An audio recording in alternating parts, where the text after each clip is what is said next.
Hello guys, welcome to lab life YouTube channel. तो आज का हमारा टॉपिक होने वाला है बैक्टीरियोलॉजी।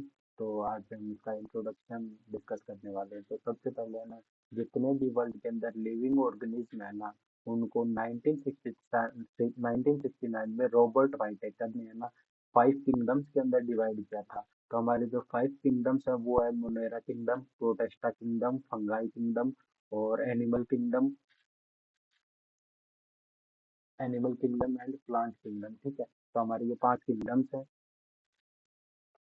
तो सबसे पहले आता है हमारा मोनेरा किंगडम। तो जो मोनेरा किंगडम है ना, उसके अंदर यूनिसेलुलर माइक्रो ऑर्गेनिज्म आते हैं जो प्रोकैरियोटिक ऑर्गेनिज्म होते हैं। ठीक है, तो इसका जो एग्जांपल है वो बैक्टीरिया और ब्लू ग्रीन एल्गी ये होते हैं। ठीक है, फिर उसके बाद में हमारे पास आता है प्रोटेस्टा किंगडम। प्रोटेस्टा किंगडम के अंदर भी यूनिसेलुलर भी हो सकते हैं, यूनिसेलुलर होते हैं ये, और यूकैरियोटिक ऑर्गेनिज्म होते हैं। इसके एग्जांपल है अमीबा एंड एल्गी। ठीक है, फिर उसके बाद में हमारे पास आता है थर्ड किंगडम, आता है फंगाई।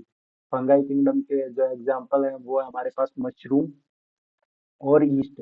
ये मल्टी सेलुलर और यूनिसेलुलर और यूकैरियोटिक ऑर्गेनिज्म होते हैं। ठीक है, फिर उसके बाद में हमारे पास फोर्थ वन जो किंगडम आता है वो है हमारे पास प्लांट किंगडम। ठीक है, ये होते हैं मल्टी सेलुलर, यूकैरियोटिक और ऑटोट्रोफिक। ठीक है, ऑटोट्रोफिक होता है फोटोसिंथेसिस का जो प्रोडक्शन करते हैं। ठीक है, फिर उसके बाद में इसके जो एग्जाम्पल है वो फ्लावर, तो फ्लावरिंग प्लांट्स हो गए या फिर जो नॉर्मल प्लांट्स हम देखते हैं वो हो गए। ठीक है, फिर उसके बाद में आता है हमारे पास एनिमल किंगडम। एनिमल किंगडम जो होता है उसके अंदर मल्टी सेलुलर और यूकैरियोटिक और हेटरोट्रोफिक होते हैं। ठीक है, तो इसके एग्जाम्पल है ह्यूमंस, बर्ड्स और इंसेक्ट्स। फिर हमारे पास हमने ऊपर दो वर्ड देखे थे, प्रोकैरियोट्स और यूकैरियोट्स। तो अब हम इनके ऊपर डिफरेंस देख लेते हैं। जो प्रोकैरियोट्स होते हैं इसका एग्जाम्पल होता है बैक्टीरिया और ब्लू ग्रीन एल्गी। ठीक है, और यूकैरियोट्स के एग्जाम्पल होते हैं फंगाई, प्रोटोजोआ, प्लांट और एनिमल। ठीक है, जो प्रोकैरियोट्स होते हैं इनके अंदर न्यूक्लियस जो होता है वो अब्सेंट होता है। तो न्यूक्लियस अब्सेंट होने की वजह से है ना, इनके अंदर न्यूक्लियर मेम्ब्रेन भी नहीं होती, न्यूक्लियोस भी नहीं होता और डीएनए भी नहीं होता इनके अंदर। ठीक है, और अगर इनके अंदर न्यूक्लियस नहीं है तो मायोटिक डिवीजन भी पॉसिबल नहीं होता। ठीक है, और सेम अब आ जाते हैं यूकैरियोट्स के, ये अपोजिट होते हैं, प्रोकैरियोट्स के डिफरेंट होते हैं। ठीक है, सेम डिफरेंस होता है। ठीक है, तो जो प्रो यूकैरियोट्स होते हैं इनके अंदर न्यूक्लियस प्रेजेंट होता है। अगर न्यूक्लियस प्रेजेंट है तो इसलिए इनके अंदर न्यूक्लियस मेम्ब्रेन भी प्रेजेंट होती है और न्यूक्लियस भी प्रेजेंट होता है। ठीक है, और डीएनए भी इनके अंदर प्रेजेंट होता है। ठीक है, बट जो प्रोकैरियोट्स होते हैं इनके अंदर क्रोमोसोम प्रेजेंट होते हैं। क्रोमोसोम इसके अंदर सिंगल क्रोमोसोम प्रेजेंट होता है। ठीक है, और जो यूकैरियोट्स होते हैं इनके अंदर more than one chromosome present होते हैं जो लीनियर प्रेजेंट होते हैं। ठीक है, और अब आता है मायोटिक डिवीजन। तो प्रोकैरियोट्स के अंदर अगर न्यूक्लियस ही नहीं है तो मायोटिक डिवीजन भी पॉसिबल नहीं होता, बट यूकैरियोट्स के अंदर न्यूक्लियस प्रेजेंट होता है तो इस वजह से इनके अंदर मायोटिक डिवीजन पॉसिबल होता है। ठीक है, तो और जो अब आते हैं साइटोप्लाज्म। ठीक है, साइटोप्लाज्म स्ट्रीमिंग क्या होता है? साइटोप्लाज्म जो होता है वो प्रोकैरियोट्स के अंदर अब्सेंट होता है और यूकैरियोट्स के अंदर प्रेजेंट होता है। अब आता है साइटोप्लाज्मिक स्ट्रीमिंग। साइटोप्लाज्मिक स्ट्रीमिंग क्या होती है? जो न्यूट्रिशंस वगैरह होते हैं उनका अगर बिट सेल के अंदर न्यूक्लियस और साइटोप्लाज्म के अंदर अगर ट्रांसपोर्टेशन हो रहा है तो उस प्रोसेस को बोलते हैं हम साइटोप्लाज्मिक स्ट्रीमिंग। ठीक है, ये जो होता है ये प्रोकैरियोट्स के अंदर अब्सेंट होता है और यूकैरियोट्स के अंदर प्रेजेंट होता है। फिर हमारे पास आता है पाइनोसाइटोसिस।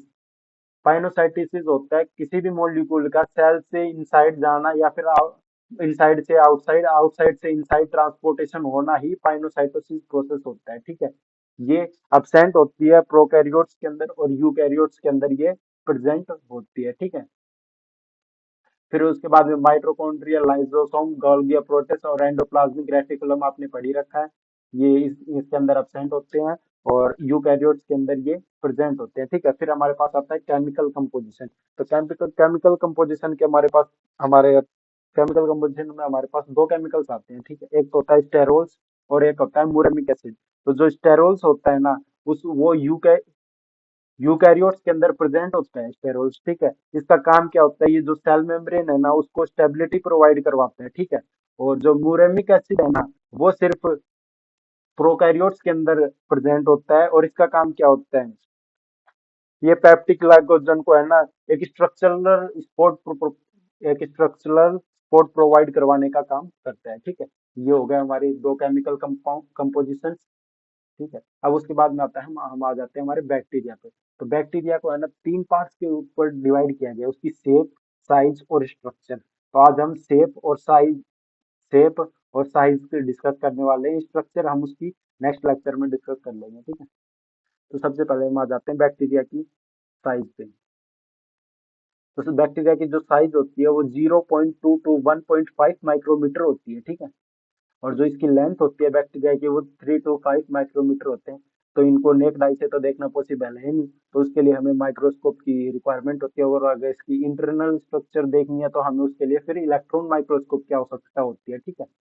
फिर उसके बाद जो क्लासिफिकेशन है वो बैक्टीरिया को उसकी शेप के ऊपर 5 पार्ट में किया गया है, ठीक है। तो 5 कौन कौन सी है?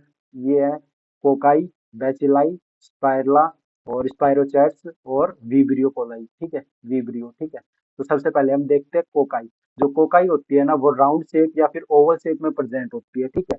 इसके जो एग्जाम्पल है वो आप एक एक दो दो इसके एग्जाम्पल याद कर लेना। स्टेफाइलोकोकस आयूरा इसका एग्जाम्पल है। फिर उसके बाद में हमारे पास सेकंड आता है बेसिलाई।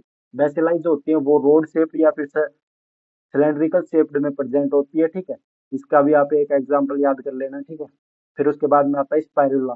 ये जो होते हैं ना ये हेलिकल शेप में प्रेजेंट होते हैं और ये है ना रिजिड होते हैं, ठीक है।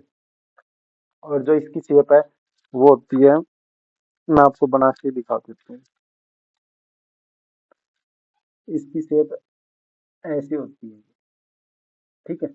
और जो स्पाइरोचैट्स होती हैं इनकी भी सेम होती है, बट इसकी स्पाइरोचैट्स के अंदर है ना मल्टीपल वेव्स प्रेजेंट होती है, उसके अंदर तो सिंगल वेव थी, इसके अंदर मल्टीपल वेव्स प्रेजेंट होती है, ठीक है। ये डिफरेंस है स्पाइरल और स्पाइरोचैट्स में, ठीक है। फिर उसके बाद में हमारे पास है विब्रियो। विब्रियो जो बैक्टीरिया हो वो कर्व्ड शेप या फिर कोमा शेप में होते हैं, तो कोमा, और इसका एग्जांपल है विब्रियो कोलेराई। तो ये हो गए विब्रियो कोलेराई के एग्जांपल, ठीक है। ये कोमा शेप में ऐसे प्रेजेंट होते हैं, ठीक है। फिर उसके बाद में हमारे पास नेक्स्ट वन आता है अरेंजमेंट ऑफ कोकाई। तो कोकाई की जो अरेंजमेंट है,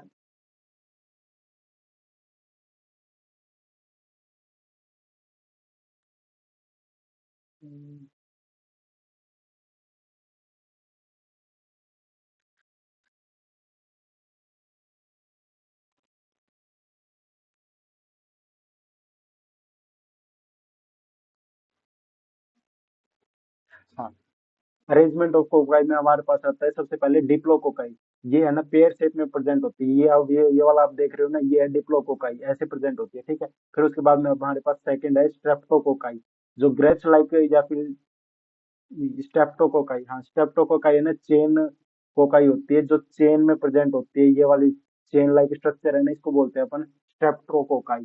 फिर स्टेफाइलोकोकाई जो होती है वो ग्रेप्स लाइक क्लस्टर में प्रेजेंट होती है, ये वाली जो स्ट्रक्चर देख रहे हो ना आप, ये है स्टेफाइलोकोकाई, ठीक है।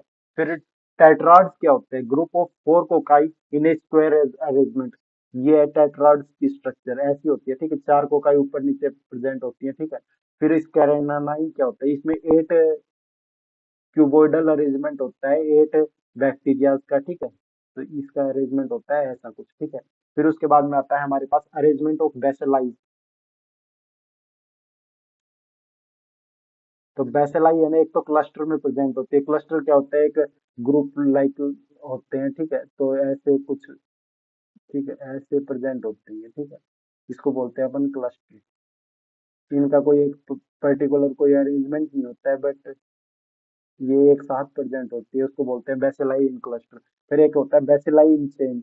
बेसिलाई इन चेन के अंदर है ये एक चैन लाइक स्ट्रक्चर बनाती है ऐसे कुछ, ठीक है। जिसके अंदर 5 या फिर उससे ज्यादा हो सकती है। ये जो अरेंजमेंट होता है इसको बोलते हैं अपन बेसिलाई इन चेन।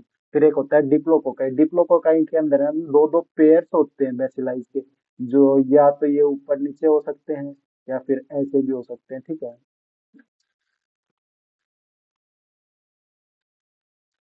या फिर, ठीक है, ये राउंड और सर्कुलर, ओवल और नहीं, ओवल नहीं, सिलेंड्रिकल शेप में होती है, ठीक है, या फिर रोड शेप में होती है। तो ये जो अरेंजमेंट है ना इसको बोलते हैं अपन डिप्लोकोकाई। जो दो पेयर में जो डिप्लोकोकाई प्रेजेंट होती है उसको बोलते हैं diplococci. Don't forget to hit the like and subscribe button. Thank you, have a nice day.